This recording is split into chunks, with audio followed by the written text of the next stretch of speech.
Welcome to the Encouragement Conquers All podcast with Justin Fatica, the podcast for people who want to design their life, their mission, and be filled with purpose through encouragement.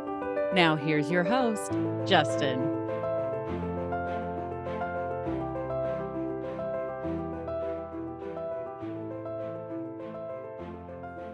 How's it going, everybody? We're back again for Encouragement Conquers All podcast, and we have guests. We have guests that make a difference, guests that do extraordinary things. We have guests that don't believe what I believe. We have guests that believe what I believe. But most importantly, we have to encourage people with everything we got.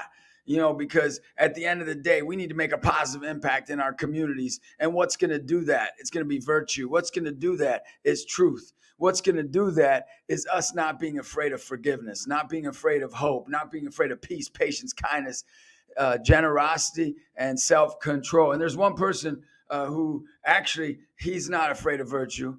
He's not afraid of much of anything. I mean, I've never seen him afraid of much, except for, maybe, a spider or something or two. But I can tell you right now, this guy, he's a co-founder and a CEO of MDKeller, a diversified multi-industry conglomerate with interests ranging from clothing. And actually, his company actually gave our basketball team free jerseys. His company gave our team free jerseys because they were so impacted. If you haven't heard or seen our basketball team and what we're doing, his company heard about our team and actually sent every one of my players a free jersey to inspire them because they were making such a difference. And Austin's journey, he's been a part of the military, entrepreneurship, service, political, and theological knowledge. So all that woven together, he's created a mission that I want to hear about that's bringing positive change and value to this nation, to this world. And his name is Austin Wright. And he's a gift. He's a friend of mine, actually. I'm just so thankful to have him on. So Austin, come on. What do we got going on here? I mean, I don't know how to do this. You got like so much going on. I don't know what to do about it. Well, you're going to have to handle it as well as you can. Offer to Jesus. I don't know what to tell you, Justin. I have to say, I when I got this request, I at first was like, well, maybe this is for somebody else. Maybe this is just a spoof. But I appreciate you having me on. And it'll be the first podcast I've done in a very long time. But as I said before we got on the air, only the best, only whatever I can do for you, I will always do. So here I am. Well, ever since I met you, really the first thing I want to talk about is like fear. Like I really look at you as somebody not afraid. I think to be an encouragement in this world, you have to not be afraid. And you've really been somebody who's not been afraid and tell people about the things that you personally take a stand on. Look, my big thing is there are girls going online, right? Showing their bodies, their shame, their everything, and they're not afraid. And I see you as a person.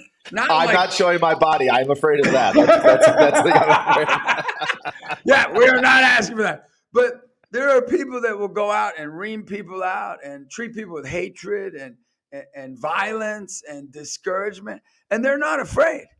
But you are one of those people that for truth and for virtue, you really aren't afraid. So, Shara, how do you do that? Well, I mean, I appreciate that, Justin. I really do. I think there's always a level of fear in anything you do. But of course, in my own personal life, I'm afraid of plenty of things. But when it comes to the faith, I'm not afraid because Christ has told us he's given us the way and the truth, and he is the light. And for me, that's paramount to everything I do. So when it comes to matters of faith and the things that are the most important in this life, I am not afraid. When it comes to things in my own life, of course, I've got fears and doubts and things. I'm an average person with my own failings, but it's very easy, in my opinion, when you are true to the teachings of the church, to live a life without fear and without reservation. And for me, that has been something that has continued to exude more and more the further I go deeper into my faith, and then the more I surround myself with people who are pushing me to be excellent. And so, as we always hear, iron sharpens iron. So if you're around people that push you to be excellent and to be magnanimous, there's nothing to be afraid of. Yeah, and I'd agree with that. Just this, past weekend, I had a guy who 2 years ago punched me in the chest. He like just punched me right in the chest after a basketball game because he was so frustrated as a coach. But my goal was to go to his tournament because I wanted to let him know that even though like it felt like we're like enemies, that guess what? I care about him. I believe him. And by the end of this tournament, he was giving me a heart going, "You're my brother. I love you. I care about you." And how do we deal with like people with different belief systems? It seems so difficult right now in our culture. And you with such a dynamic and diverse, you know, understanding of the world, being in religion, being in politics, being in business, being in education. How do we deal with people? How do we encourage people that believe 100% opposite of something maybe myself or you or others might believe? Well, ultimately, we start with love as the foundation, and to love someone, Pope Benedict, in his last encyclical, Caritas et Veritate, I've talked about this quite a bit, but the idea of truth and charity, the idea that in order to love someone is to tell them the truth. And I think that's one thing in our society that we've lost track of, is to love someone today is to tell them whatever they're doing is perfectly fine.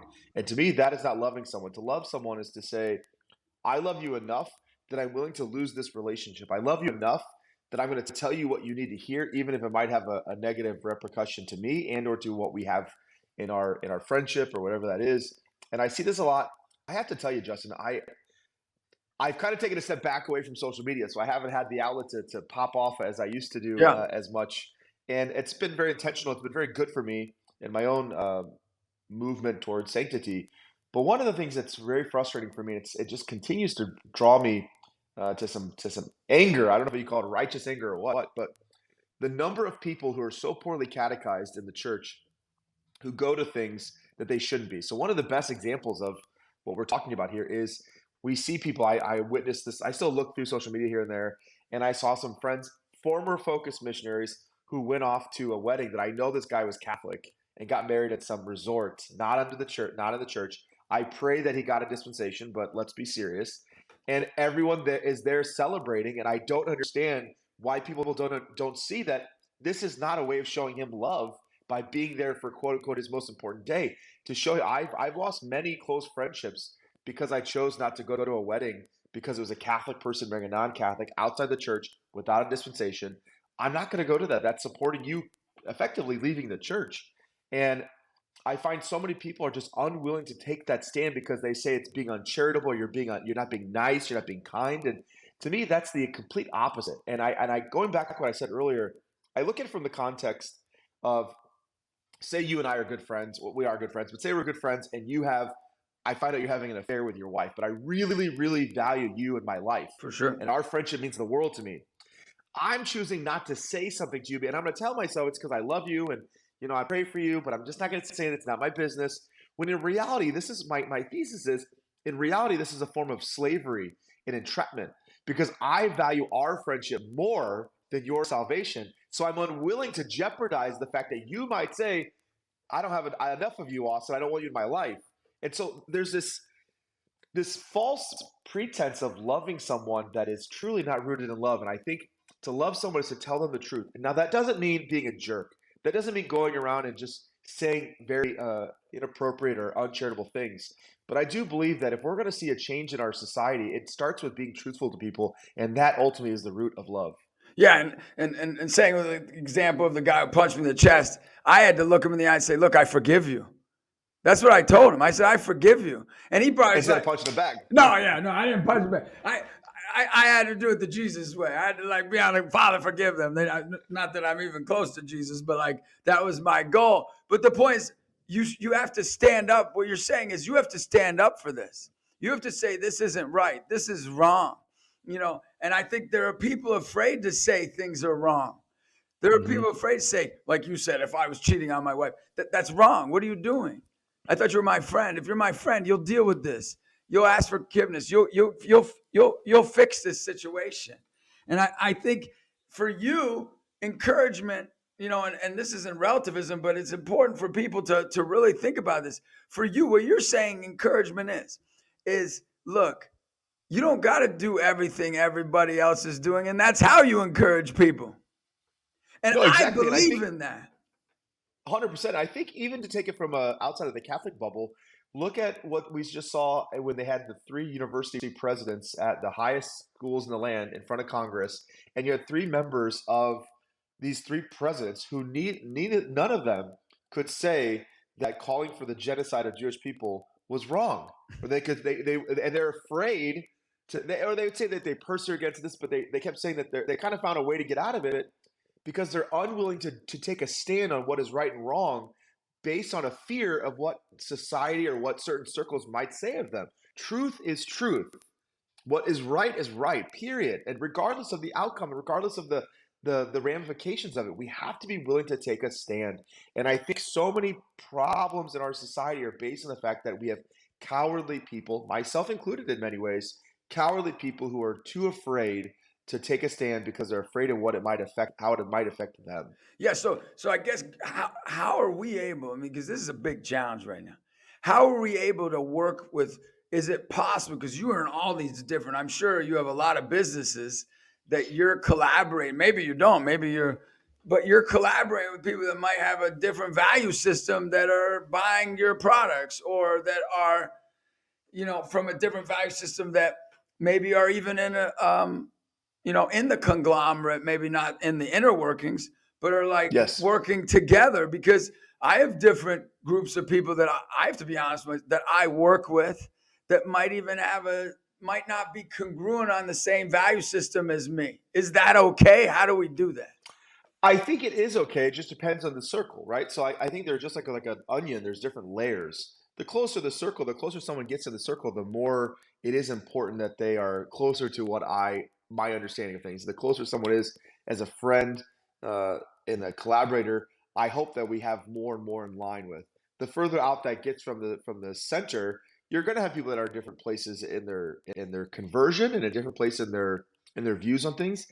And I am not a fan. I jokingly say I am not a fan of the Benedict option.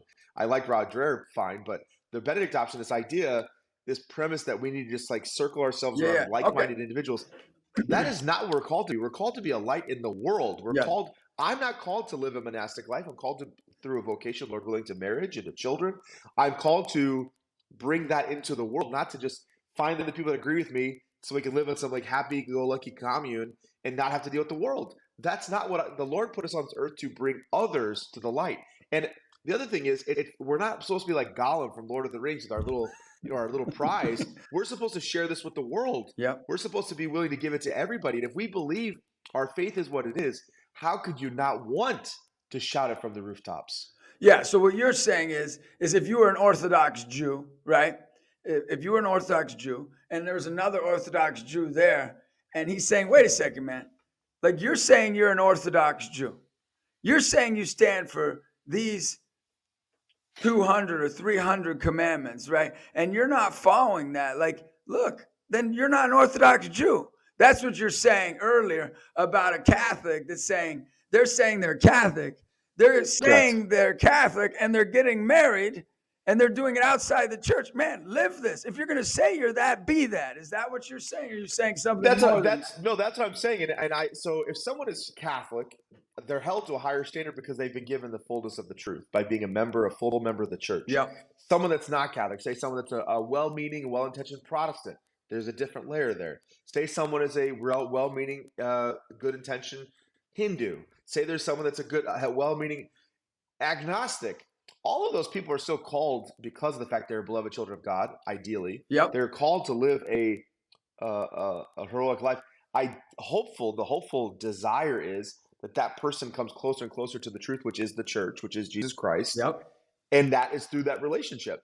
That being said, I do put people that are Catholic on a higher pedestal, if you will, and my expectations on them and the life that they lead. Yeah, and I think that's an important point for us to clarify, because I'm not making you wimp out by saying that, because the truth is I want young adults, I want other coaches around my family. I want them around the other families that I associate with, because they're thinking how does their family have all this suffering, but they have joy? How does their family have like so much like mission and purpose, and our family's a disaster? And I want them to go, oh, Did you know they're Catholic? Oh, did you know this guy prays it? Oh, he does? I want them not to be surprised, but to be questioning and curious. Why is that person have such a foundation? And I think, honestly, when I read through your bio and what you've been able to do, and when I hung out with you, I don't know, what was that, 4 or 5 years ago? It made me. It's for the audience at home.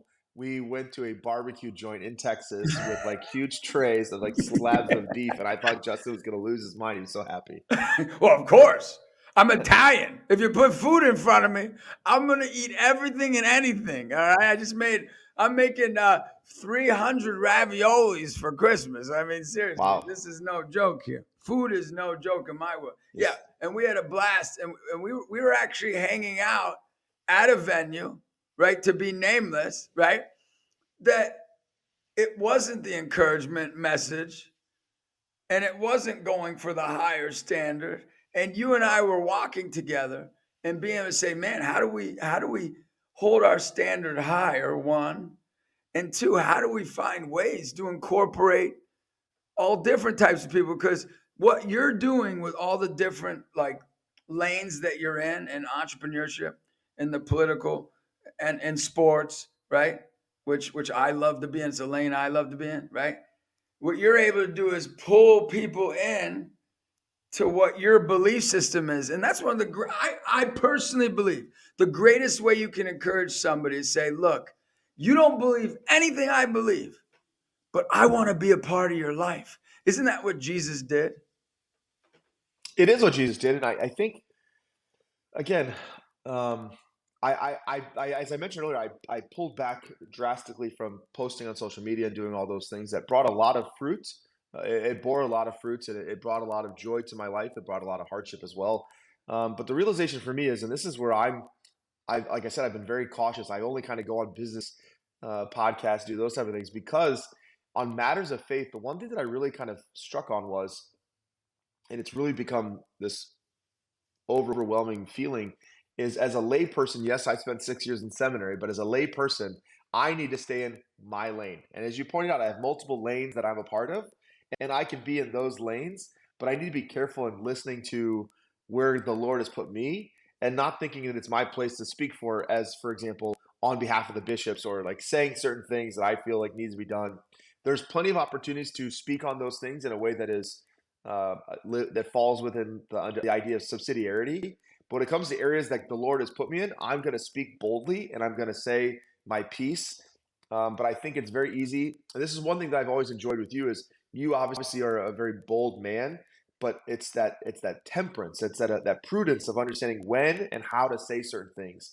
We have plenty of examples. Oh, you're the first person that ever said I've done that, so I appreciate. No, I mean that sincerely. But people misunderstand that is, there are a lot of people you see that pop off and say a lot of things, and it's very easy for clickbaits and things like that to just get people angry. And it's for me, it's this kind of realization that I don't want to be a social media celebrity. I don't want to be this guy that's known for things. I want to be a saint. And if part of that is pulling away from something that brought me a lot of satisfaction and a lot of notoriety, then I'm willing to do that. That being said, the Lord has given me certain gifts, you as well, certain gifts to be bold and to have this personality that brings people in. So I can't just bury that because it's uncomfortable. I have to continue to use it. And that's where, for me, is surrounding myself with people who are going to push me to be a saint, but also foster and support the gifts that God has given me. And so, yes, the lanes that I'm in, that the Lord has called me to, I'm going to speak boldly to. It's beautiful to see, it's that idea that I've kind of moved away from the social media stuff, but I have more connections and more things happening now than even before with that platform. Well, the reason you have more connections now is because what people are realizing, that authentic relationships is one of the greatest ways we can encourage people. When you really spend time with people, look people in the eyes, cry with them, laugh with them, hug them, pound them, go hang out, chill, have some fun together, right? That's where meaning comes. I had a guy, he's working on my book. He's an unbelievable guy. He reminds me of you a little bit. He really just has been in all these different walks, all these different journeys. But I could see he had a little bit of emptiness in him. And I just said, look, why don't you reach out to somebody? And he was a little bit older. And so he reached out to this young adult. His name was Nick. And he came back after he hung out with Nick, and he said, "Did you know that's one of the best days I had? This kid, this young adult, and this guy was like, in his late 60s, early 70s. He goes, that young adult encouraged me so much. That young adult." And I think what you're saying is this: if we're going to bring value to this world, if we're going to really bring value, we have to share in the suffering of others. What you're saying, like, that's what I see when we hung out, that time we hung out, that you were able to share your sufferings. I was able to share my sufferings, be honest about it, and say, look, it hurts when people hurt people. It hurts when, you get misjudged, even though you're doing your very best to take a stand for what is good, true, and noble. And I know that my collaborations, I never want to do clickbait, because I know I could be the greatest clickbait guy around because of my intensity. And I always want to Wait. You're intense? What? Newsflash. I apologize, Austin. But it's sad. I thought you were going to enter this podcast going through that wall behind you. I was waiting for you to go through the. We have a button they press that happens, just not on your podcast. We press. Okay, great. We're keeping it a little more civil today. So on what you've been doing, like the great work you've been doing, like what's one specific? Talk about that, because I think we can't stress the value of being in relationship. It's like for me and you, we're in relationship with Jesus Christ. I can never discount the value of going into a chapel in front of Jesus and crying, I need your help. You know what I mean? And we can't devalue in the business relationships that we have, or in the political relationships that we have that same experience with one another. So share on that note, what's an initiative that MDKeller and your business world that you're doing that you've really seen that you think is going to make a big impact on this world? Because to be honest, I grew up, people don't know, in a family of money, right? So for me, that doesn't impress me when people say, "Oh, I'm doing this."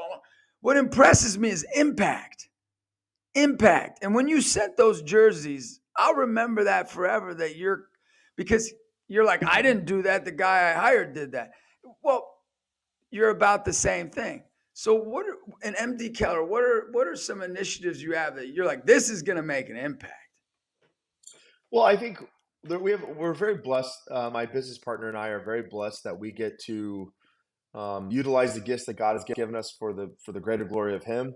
One thing that we always speak about is around here is that we don't want to be the Catholic anything, right? We're not trying to be the Catholic XYZ, because the moment it says Catholic something, I just assume it's not going to be very good quality. Yeah. We want to be the greatest thing that we are in any enterprise, any business we're in. We want to do the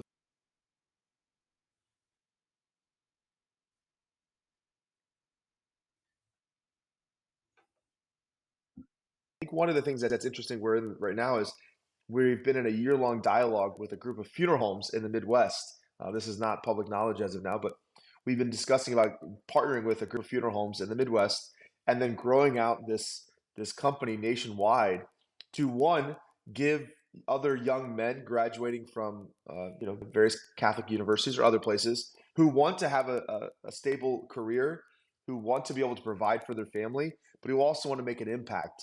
And we think the funeral industry is a prime example of an area that in the up until 40, 50 years ago, the funeral director was the pinnacle, the foundation of a community. Sure. He was involved and he helped people and he was there and knew the names of the various people in his community. And we really think there's something to that. And so we've partnered up. We're in discussions with Benedictine College right now. It's very early stages on putting a mortuary program possibly there at Benedictine College. Unbelievable. And creating this pipeline for men to get engaged in the funeral industry and have a great way to raise a family and be owner operators of their own destiny. And that's something I think is a prime example of thinking outside the box a little bit and being willing to do the things that aren't necessarily glamorous, but realizing how much of an impact they can have. Because the other part is, I've said all those things, but the other important thing is in the funeral industry is a prime example, the way we understand death and dying in the pro-life movement when it comes to the just absolute popularity anymore of cremation. And the church speaks very candidly about the fact that it does allow for cremation. It doesn't encourage cremation. It allows for it, but people took that as everyone can get cremated. And so now you have plenty of examples where the body's not present at the funeral. They have cremains there, which is no longer a funeral mass. It's technically a memorial mass because the body has to be present uncremated prior to. The other part is, I don't know if you haven't read this yet. Scott Hahn put a book out. I'm drawing a blank on the name of it right now, but he wrote about the funeral industry and about death and dying. Phenomenal book, and he points out very clearly that in the death industry, especially in today's day and age in America, if someone has a body present and there's a deceased person there, there's a very different demeanor about everybody else around that person. The moment someone is cremated and now it's just a box of ashes, it can be thrown on a shelf, it can get shipped. It loses its dignity. And as Catholics and our understanding of Jesus Christ and the resurrection, and that understanding of the fact of in the eschaton, the physical body will be reunited again with the spiritual, the soul. Our body is important. It's not just some vessel I'm using for a time period and then just who cares once I'm done. So looking at how we can get into an industry that has a lot of opportunities to grow and to be able to change and have a positive impact on everybody. Again, not to be a Catholic anything, but to be a very, very good, moral, upstanding organization in an industry that is still very good. But a lot of these huge funeral home corporations that are very, very duplicitous in a lot of ways, to be able to come in and let people be owner operators of their own local firm, but support them and being a part of a larger organization, we think is a great example of being able to make a difference in the community. I love that. You know, I always take it back to personal stories. Like for me, like in my heart, relationships. I'm all about relationships. Like I have a kid. His dad killed himself. He was on my basketball team, and so we went to the funeral. Did you know that funeral director, what it meant when he looked me in the eyes and said, "Look, this is the first team I've seen in over 2 years come to a funeral home. One, because they're afraid of death. Two, because of that 2-year debacle with COVID and all that garbage and all that ridiculousness, right?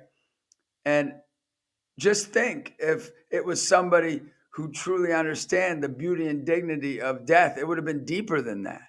How can I help you, coach? How can I help this kid? Not like, hey, let's just go through not that the guy was bad or I thought he was a good man, actually, very, gentle, kind, loving, sweet guy. But it could be more than that. I just think that's so needed. So needed. That's why for 25 years, Austin, I've been planning. I have 35-page business plan to have your amazing fitness sports complex. It's $1 trillion. Youth basketball is $1 trillion organization. People don't know this. Not like one, but all together. It's ridiculous. But who's running these things?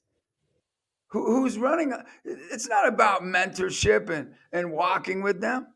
I have a bad dream, and since you're on this line, I'll share it. Like it's bad, but it's bad. It's not good. I want to put YMCA out of business. You know what I mean? Like not in a jerky way, but like, did you forget what this was about? That it was about Christ. It was about getting them and walking with them. Now, but in our gyms, you're going to see God and Jesus. No, you're not going to see any of that. You're going to see you're amazing. You're going to see mentorship. You're going to see service. You're going to see servant leadership. You're going to see hope and encouragement. But then we're going to invite you. We're going to invite you to go serve others. We're going to invite you. So that's why all of the different, I knew you would bring up, every time you're always, your brain is ridiculous. I just love it though. Something with my hair. Yeah. Hey, whatever hair you got, it's good, but share with me, in these diverse ideas, how hard is it to do this? Because for me, it's been difficult. It might be easier for you, but how difficult is it to get these enterprises off the ground? It's not necessarily easy. I think the biggest thing that we have realized is we have a great pipeline of amazing people on our team and the people that we've been able to work with. You've mentioned the basketball jerseys a number of times, and that's a company called Novice out of New York that we've been working with for years. Novice is a phenomenal example of just good men trying to do good stuff, do well in their industry, and do and really strive for excellence. And so the biggest thing for us has always been identifying operators, whether it be people we work with, people we hire to work in these industries and these companies, who are people we trust and who are going to ultimately not only just represent us well, but be a light in the world and just be very, very good upstanding individuals. Yeah. And so What do you I look think for? that, What's your like if you're like Chick-fil-A, if you ever been trained by Chick-fil-A people, right? And if you understand it, which I know a lot of owner operators of Chick-fil-A and they're friends of mine. I mean, it's intense, the detail and every question they're asking and why they're asking that question. And so what well, we don't have that type of a process. It's a lot of gut process. And I don't want to get too deep into the weeds in that just because I don't want to get sued, right? But I'm kidding. But we are. It's everything for the most part has come from word of mouth and for people that have been highly recommended by people we trust. And so far, for the most part, it's been great. I mean, obviously, you have a few outliers there, and that happens. Um, but we're willing to work with anybody who is striving for excellence and striving to live a virtuous life. If someone is no one is perfect, and that's the big thing is like there's this concept that because I can't reach perfection per se, you can, but there's this perceived belief that I can't, so why even try? If someone's striving for that and is working towards that, you can work with most people as long as they have that in mind. um, but yeah, we have another company we just founded earlier this year, and the guy that is on the ground running it he was one of the best in the industry, but he's also a very amazing Catholic man, married with children, uh, and just somebody that I think people so far really enjoy being around.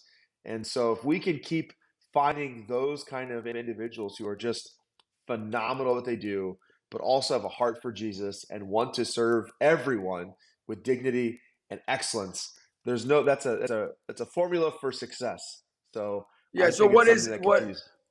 for me, like excellence, I'd have my framework. What's excellence for you? Like if you were to say, hey, you be excellent, what does that mean? Of course, it's to be as close to God the Father as you can be for us and to be intimately walking in a relationship with him. But as a human, if you're looking at a humanity, like you're telling a human, you're looking them in the eye, say, this is excellence, man.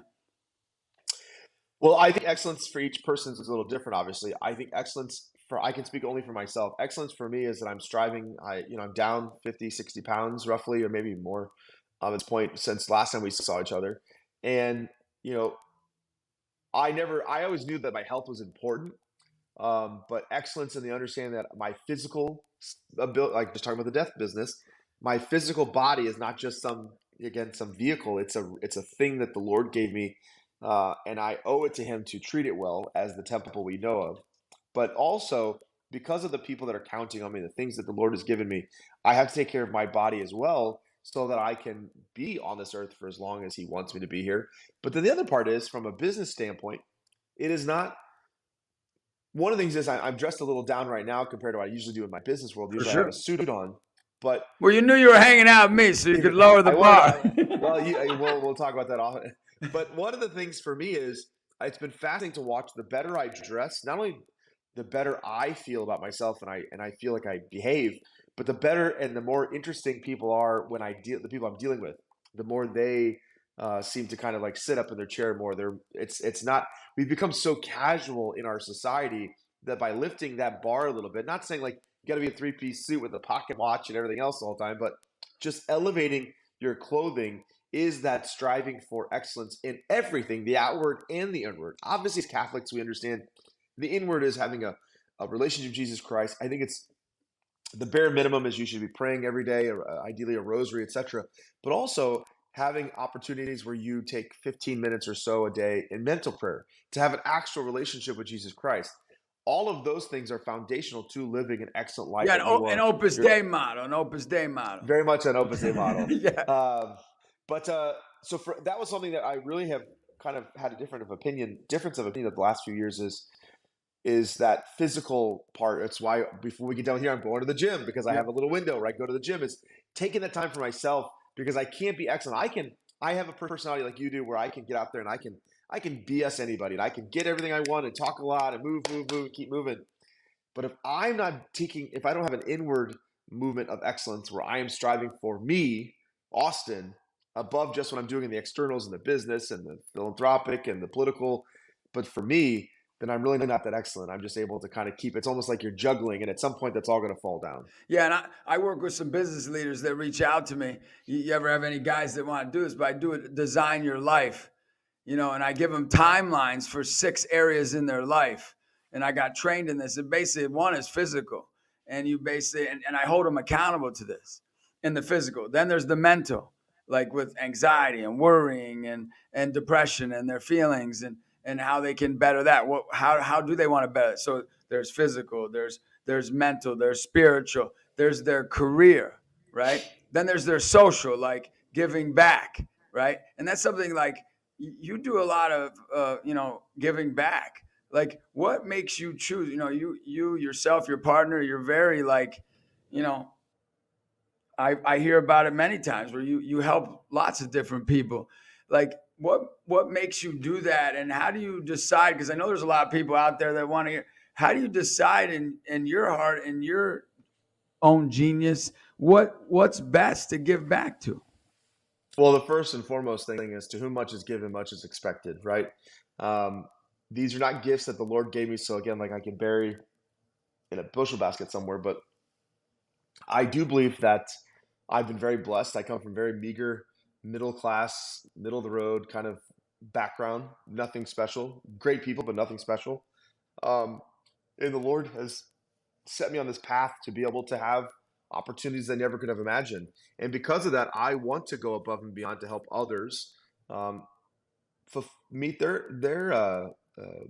potential, and to help organizations. I sit on a lot of boards, especially nonprofit boards, and I try to bring the gifts that God has given me, and not just from a fiduciary standpoint of like I just want to continually make money and continually have that worldly success, but utilize those same gifts, that same energy, that same drive that I put towards the for-profit, that I also put in the nonprofit to extend that. And I think one of the best examples of that is Regina Chaley Academy, which is the largest homeschool hybrid classical school in the Yes. country, Yeah. in the world. Actually, we have, I think, 20 some locations in the United States currently, with a ton in the pipeline, and a couple in England right now. But Regina Chaley is a great example of a place that has so much potential to really have a positive impact, especially as we see more and more people starting to look at homeschooling, and to give people that kind of best of both worlds hybrid model, I think is phenomenal. And so what little I can offer, I try to the board, and to be of assistance to that and grow this organization. But I think also part of that is understanding where your limitations are and understanding when it's time to leave. I think in board service in particular, so many people feel like in debt, like they need to be there. If I'm not here, the whole organization will fall apart. I learned this the hard way very early in my life and my career. I would go in and give 120% to an organization, literally get it off the ground, make it very good, and then I would leave and it would crumble, because everything is a cult of my personality. And that's something I've had to learn over the years is I have to do and use the gifts that God has given me, but I have to also be willing to like make sure I am not completely the arbiter of everything, because then it's just about me and then it'll crumble when I leave. And that's difficult. It's taken me a long time, and I don't know if I've completely perfected it yet, but it is definitely an example of that. But yeah, there's so many opportunities out there to give and to give back. Not everyone has to sit on a nonprofit board, but just being willing to give them your time. And so many people get caught up in giving money. I have to give money to this, give money to that. It's easier to give money than it is to give time. Of course. Time is a hard part. You kind of touched on this a few times, but taking the time out of your day to talk to somebody, to mentor someone, to text somebody. I've started this thing now where if I'm thinking, we all think of like a person in our life and we're like, oh, I wonder how they're doing. No, I'm gonna pick up my phone and call that person. There's a friend right now that I haven't spoken to in a few months, and I've kind of come to the impression that maybe he got divorced from his wife, or he's separated right now, because he only is posting pictures of him and his children. Yeah. And every picture of him and his wife are gone off Instagram. He's a Catholic guy I've known for a long time. And I called him probably 4 or 5 times this week. He doesn't answer. And so I texted him, I'm going to continue calling and texting until you answer my calls. And I'm sure, I do think something's going on, but I just somehow, it came in my mind that something's not right here. And so I'm going to keep going, because I'm sure he doesn't want to talk to me, because he doesn't go, I'm separated from my wife, etc. And so for me, it's been like this reminder of like, I can get busy with so many other things. I need to just keep reaching out to this man and to make sure he's doing okay. Well, I love that, because that's what encouragement's about. Time equals LOVE, you know, LOV equals TIME. You know, it doesn't equal money, and it doesn't equal the quick exchange of like, oh, I just did this real quick. True love. Checking a box. Correct. True love is that I want to be with you when to everyone else it means nothing because they think I'm wasting my time. You know what I mean? Like, it's kind of like when you're sitting in prayer and they're like, why are you praying for 30 minutes? You seem so distracted. I go, well, yeah, I actually was, but God sees that 30 minutes and it pleases him, even though I only had 2 or 3 minutes that I was really on target there, you know? And 2 minutes is better than no minutes. yeah, exactly. 2 minutes better than no minutes. But that time helps. And I think what keeps me going, like for me, I don't know, that's the question I want to ask you, but what keeps me going is that people allow me in their life when they're suffering and that they're okay with me challenging them or encouraging them or crying with them or laughing with them when they are struggling. And then that gives me the ability to be able to take the chance to be in somebody else's life when I'm struggling, when I'm hurting. So what keeps you going? Like what's your passion? I know it's a mixture of things, but if you had to, like, what can keep somebody who's like a high energy person, somebody who's looking for meaning or purpose, like what could you share like that keeps you going personally in your life? What keeps me going this is such a cliche, but I want to be a saint, and God has given me some freaking amazing gifts, and I have to utilize those as much as I possibly can. It's of no doing of my own. These are complete gifts from the Lord, and probably one of the things that might surprise you since we last saw each other in person is this realization, again, going back to the weight loss part, but also discerning out of the seminary and really start pursuing priest or marriage and a vocation of marriage and fatherhood. That's been very interesting in this pursuit of, I've always done things for myself and for the church in a way of like whatever's easier for me as a bachelor kind of mentality. But what's kept me going more than anything now is this drive to discern who I'm supposed to marry, Lord willing, and how what that looks like and how my life would change, and to be hopefully another example for people of the time in seminary, all the times on social media, etc. And now this new life, this new movement into the vocation that I'm called to. So I would say that the cliche answer is to get into my vocation. That's really what's driving me right now, is with my busy life, everything I've got going on, to find and discern who the Lord is putting in front of me to be able to move down that path. And I never thought that was going to be something that would be in the cards for me, because I felt for years I was called to be a priest. And so to have this new ability to look at myself in a very different way, and there were times in seminary you would be in the checkout line at the grocery store, and you'd see a father with his child, and I would get not emotional, but I would get touched, thinking, wow, I never have that. And now thinking that, no, the Lord is bringing this into my life, and maybe that can be my own existence as well, is pretty humbling.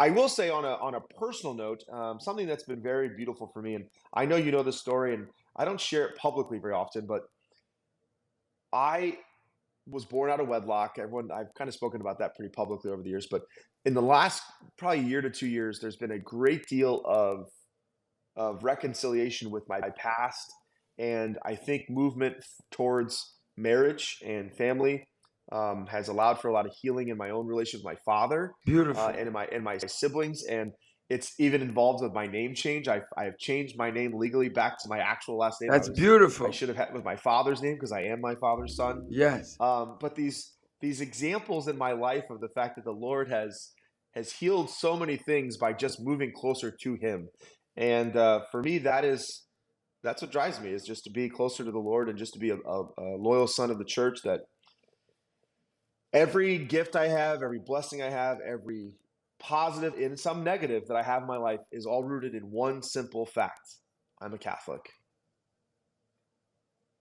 Yeah. And it's about being a heroic father and a heroic son. That's what you're saying. And 100%. And what you've done, and I do know because you did share heartfelt with me when we sat and had some barbecue. You could even get heartfelt with the barbecue. You know, you could even, and that you have loved your father despite or for whatever reason. That's what being Catholic's all about. That our Father loves us despite us. Romans 5:8. But God proved His love for us, that while we were still sinners, He sent Christ to die for us.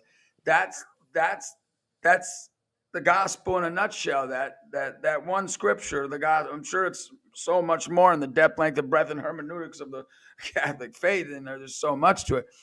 And you've done that, and you're doing that, and I think that's for me. I would say that would be a similar thing that I'm passionate about: being a father, being a husband, being a friend, being a son.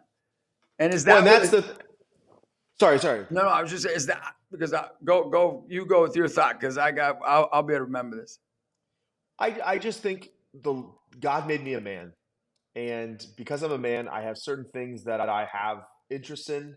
There's certain things that I have desires for, but that also means there's certain expectations and certain things that I should do as a man and to be a man. And I want to show the world what a man can be, what a heroic and virtuous man can be. I think we have a lot of problems in our societies are rooted in the fact that men are not being men. And men, whether it be the hierarchy in the church, whether it be people in politics, whether it be people in our communities and our families, they're men not living up to what is expected of them and their families and the larger family as a whole. And so the more we can push what that is and what that looks like, I think the better off our society will be as a whole. Yeah, and what is that? That's the question I was going to ask you. Like, what that is being a saint. But what is that? For me, it's like, how can I be the most forgiving person that they'll be like, you're stupid. You're just. That's like, how could you even love that person? How could you even see dignity in that person? Well, And I'll it give you an shocks example. them. I have someone in my life that I value very deeply who if they say one thing to me, my world used to get rocked because I was Yeah, like, oh, they think I'm the worst, I'm dumb, I'm this. But that's all an insecurity on my part. That's all me feeling like if I'm not performing at doing 100% and being perfect, they won't love me back. That's not love, and that ultimately is a lie the devil has told me and told other people is if I'm not perfect, they won't love me. If I don't do X, Y, Z, they won't love me. That's ridiculous. That's a lie. And so part of that understanding of being a man is being rooted and comfortable with who I am. And it shocks people whenever I tell them this. As an extrovert who's well known in various circles and speaks his mind, et cetera, how much self doubt that I live with, and this view of and self pity, and oh, I'm not good enough. I did this. I screwed up that, and I should have been there. And I how does this look? I am who I am, and I am my father's son, and I have one responsibility in this world, and it is to live up to what my Father in heaven has destined for me, and to cooperate with the graces that He puts in my life, and to be the light that I can be in my own brokenness. That is what the Lord has called me to do. And it's something that's continuing to happen. It's continuing to grow. It's not going to be perfect. But I would much rather be this Austin that's more understanding than the Austin that's winning political debates on Instagram and saying, popping off about things that are problematic in the world or the church, which are all true. But I'd rather do it in a way that is more palatable to being a saint than just being someone that is winning new followers on Instagram. and what you're saying is being sensitive to sin and suffering. That's what you're saying is. It's the idea. It's the idea that the person that's the worst to us, their problem probably isn't at the end of the day rooted in us. It's their own brokenness and something else that's happened in their life that causes them to act out or to do certain things. It's being able to see even in that person that we absolutely can't stand, which I have a few in my life that we cannot stand, but realizing we are called to forgive them and ultimately we're called to love them. And that is easier said than done, but it is a requirement if we expect the same done for us from God the Father. Yeah. No, I mean, what you're saying, I always tell my players, say, gentlemen, doubt is the enemy. Belief is your friend. Doubt is the enemy. Belief is your friend. And that's what you're saying. Your friend is God, and Father is God the Father who's cheering you on, who's got your back in season or out of season, in being perfect or imperfect. He's there for you. And doubt, those questions. And I think people don't have that. My dad always asks me this. We talk a lot. He's getting older, and he always says, like, why don't you like, you don't care what I think about, like, you've gotten past that. Why can't your brothers and sisters or other people in my life get past what I think of them? Because as I get older, he goes, I know I'm nothing, but they think I'm more than I am. And I always tell my dad, I go, they think you're more than you are because you don't have a relationship with God the Father and you can't point them to him. And so they're lost. And he goes, well, what does that mean? I go, what it means is when my brother sees you on your knees saying you need help, then you're going to be approachable. But right now you're not approachable because you see yourself as I'm good the way I am. And I think that's something that I know is like might be looked at as like a hindrance when we're striving to have a high, integrity level, have a high perfection level. But it's like one more example is one of my coaches called me and said, he goes, well, but coach, you have a high standard and you're perfect. And I go, wait. I said, I'm gonna tell you something. No, you think you're perfect. And he's like, well, why would you say that? I said, because you don't pray. Yeah. And I said, I pray because I'm imperfect. Mm-hmm. I pray because I need help. And I think the greatest way we can encourage people in this world is to share our imperfections. And this is the beauty, especially for you, Austin, I think this is a special thing for you. When you are succeeding, you know what I mean? Like, that's the like dichotomy of Jesus, right? That he's Jesus, the King of the universe, the Lord, Savior. But he forgives. Mm-hmm. He gets beat. I mean, so just Well, it's just also even so we have so much push in the business sense. Everything is measured by the monetary. If I'm monetarily getting more money, then I'm successful. That's not how we at our company we measure success. We measure success in, are we making lives better? And by better, I mean pushing people towards Jesus Christ and towards understanding um, their own beauty in who God created them to be. That is the arbiter of our success. Obviously, the monetary is part of that, being in the business world, but it really is: are we getting ourselves and those around us closer to God and to who they are? Then yes, that's the arbiter of success. And because the reminder, the fact that everything we have, especially in the material, everything is not ours, it's his, that he allows us to have. We are stewards of those things. It's not ours. And I always think of the example of Steve Jobs. Here's this man that changed the world as we know it, had so much of an impact in the world, but he still died. And nothing, he couldn't take it with him. He's still, in the ground somewhere, and Lord willing, I don't know where he's at. I pray for him, his soul, but we get caught up so much in the here and now. When is our next kids basketball tournament? When is our next this? How can I do that? What can I do this? I need to go get this. When's my next vacation? When's the weekend? When's that? It's every single day we have a new gift to be the best we can be, to make ourselves holier, to grow closer to the Lord in relationship, to grow more in virtue, and to hopefully get towards those the supernatural virtues, right? But realizing that we have been put in, I say this often to people, that we're blessed to be born in this time, in this day and age, because this is where the Lord thinks that we have the most potential to reach sanctity and to reach heaven. And so I'm thankful for the opportunities that we have, even if it is a little chaotic at times. No, for sure.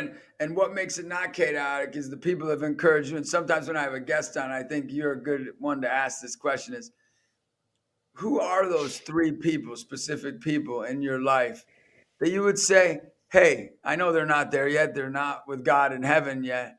But the people, these two or three people that are on this earth, I just want to thank them and encourage them because they meant the world to me in season or out of season. And they've really been, because my big thing is this: if there's not a saint or somebody that has the perfection you view, if it's not a saint, whatever your view is, that if you don't have a model of that who's living on this earth now, then it's unattainable. Then it's unattainable. So who Well, are I the will say this models in your life?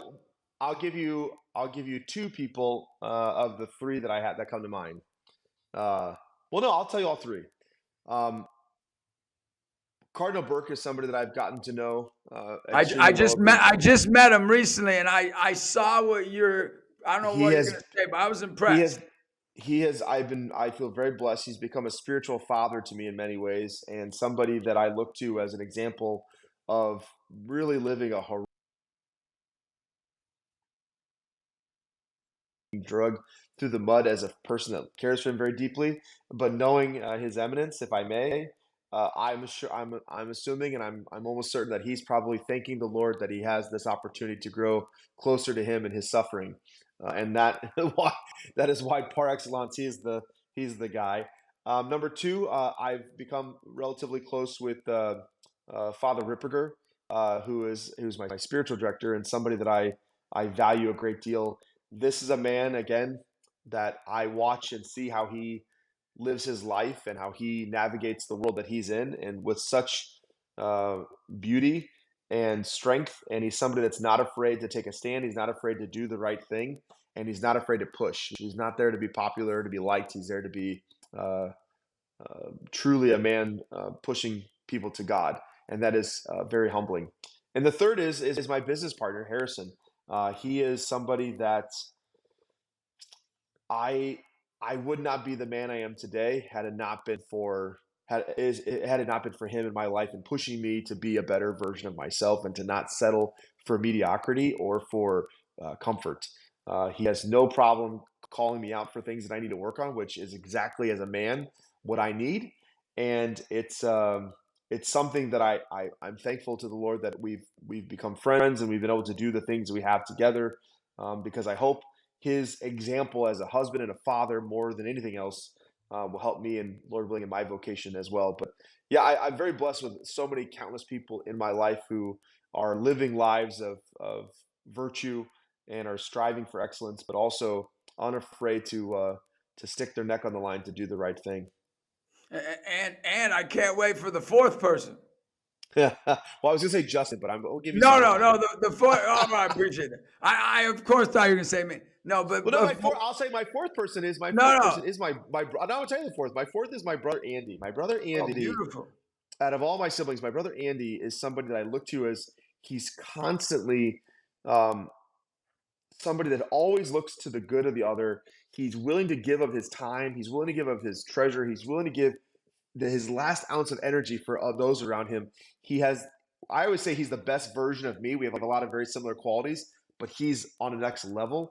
The only thing that hindrances him is he's not Catholic. I think he Yeah, will become Catholic. I pray he becomes Catholic. yeah. Um, but he is somebody that I just look to as such a good, and I don't say, oh, he's a good man. He is a good, virtuous man. I'll give you one example of what I'm talking about here. He just told me this a few weeks ago. He got a call that they were doing it was some like 100-mile race or some ridiculously long race that they were doing about an hour and a half, maybe 2 hours from his home. And the way this race works, this particular race, it goes all through the night, and these people are running, and you get uh, I don't know what they call them, like people that go, they volunteer to like run with them for like a period of the run, like 2 hours of the run. Some random person will come and run with them. And my brother volunteered to do this for a guy he'd never met before. He drove 2 hours in the middle of the night to go run from like 2 to 4 in the morning with this random guy just to keep the guy on pace and to help him. And that's just, and then drove the 2 hours home. He's got a wife and kids and everything. Yeah. That's the kind of guy he is. He built his own house. He's been a part of all these different organizations. He really is a guy that I look to as, he's younger than I am, but he definitely is somebody I look to as a hero and as a mentor in many ways. Don't you think if this is what we did all day, like we just saw the virtue in others and pointed that out, don't you think we'd be so much more virtuous? Don't you think we'd be so much more closer to sainthood if we really looked at the details of people? Now, we might not be able to do what they do, but the fourth person I was going to bring up to bust down, I was like, Yeah. you got a line of 20 girls, 30 girls you got to choose from. The fourth person is going to be your future wife, so get excited. I'm trying to keep that part a little private just so I have some privacy in my You know life. me, Yes, I'm going to make sure nothing's private. I went on a date actually on Tuesday, I guess it would have been. I was in DC. How'd for it that go? meeting, and How'd it go? It went very well. She's a very young, great woman. She actually we used to be in a Carmelite monastery up north at one point. Oh. So You're going after a nun on the run. All right.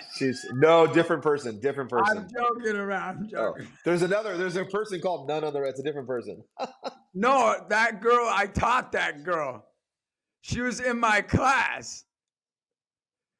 Yeah, I taught the Nun on the Run. I taught her. That's not her. It's a different person. Okay. I know that. I'm joking around. Okay. Okay. I was like, wait, this is how rumors get started, and then it's bad. Oh, yeah. She's a very good person as well, but different person.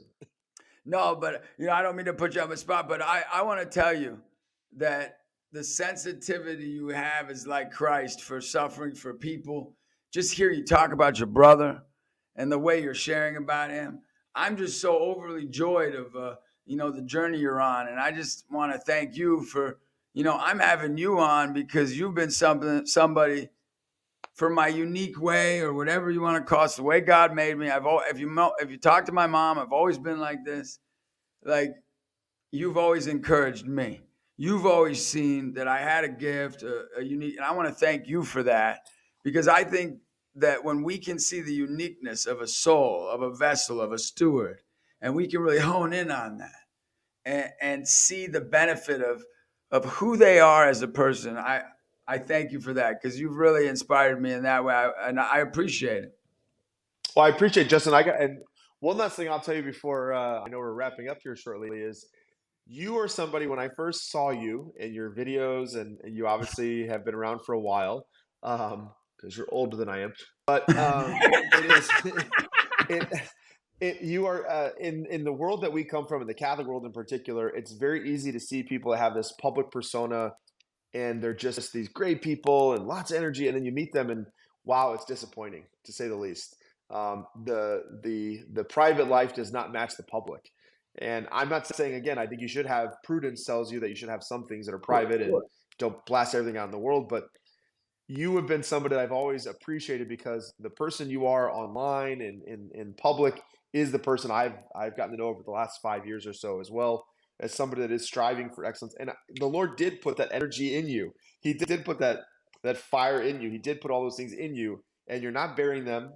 You're using them, and you're pushing other people. And as I said, our issue in society at the end of the day is a lack of masculine genius in the world. We've taken it away. We've feminized so many things, and we need men to be fathers and husbands in their families and in their communities. And so men like you are exactly who I look to. So there's my honorary number 5 mention. Well, Justin, I mean, thank you. No,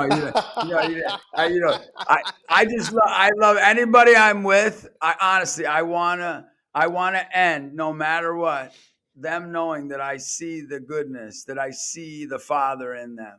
That whole, I know people, the Lion King, whatever you think, there's a reason people love that song. He lives in me. He lives in me. That is so true. It's so true. And he lives within us. And I always want to see the pearl of goodness that God put in everybody. And so I thank you for seeing that.